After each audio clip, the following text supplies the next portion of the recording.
चलिए class 10th math exercise 9.1 में से क्वेश्चन नंबर 13 देखते हैं।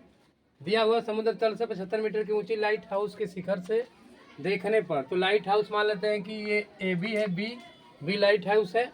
वहाँ से दो जहाज़ों को जैसे सी और डी को देखने पर इनका अनुमान कोण 30 डिग्री है। तो पहले वाले का 30 डिग्री यहाँ पर है, तो नीचे भी बन जाएगा कोण 30 डिग्री। ये 45 है, तो ये भी 45, जैसे ऊपर वाला 45 है नीचे वाला 45 डिग्री हो जाएगा।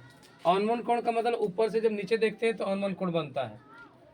तो अब जो है इन दोनों जहाज़ों के बीच की दूरी निकालना है। जैसे पहले जहाज सी है, दूसरी जहाज डी है, तो सी डी की दूरी निकालना है। तो लाइट हाउस के ऊंचाई दिया हुआ 75 मीटर ये ऊंचा है।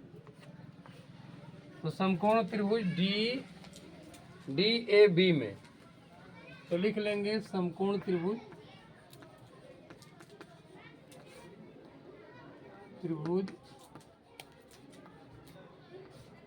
डी ए बी में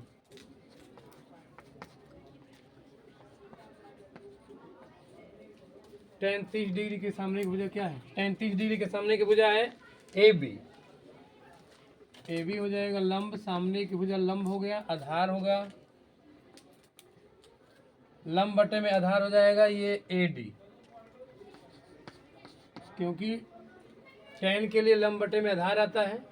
तो जो सामने का कोण होता है, सामने की जो भुजा होती है वही लंब होता है। तो 30 के सामने की भुजा ए बी है और आधार हो जाएगा पूरा ये ए डी। तो ए बी का मान पुटअप कर लेंगे। ए बी का मान 75 दिया हुआ है और ए डी का मान x प्लस वाई माना गया है, तो x प्लस वाई इनको लिख लेंगे। tan 30 का मान 1/√3 हो जाएगा। x प्लस वाई का 1 में गुणा करेंगे, फिर ये गुणा करेंगे, 75 का √3 में गुणा करेंगे, तो 75√3 हो जाएगा। अब जो है समीकरण त्रिभुज सी ए बी में, तो लिख लेंगे अब त्रिभुज बी ए सी में tan 45 डिग्री बराबर सामने की भुजा है ए बी बटे में आधार वही हो जाएगा, आधार है ए सी। ए बी का मान 75, ए सी का मान y माना गया है। tan 45 के लिए 1 होगा, y का 1 में गुणा कर लेंगे, y बराबर 75। इनका मान समीकरण नंबर 1 में रख लेंगे, पुट इन 1।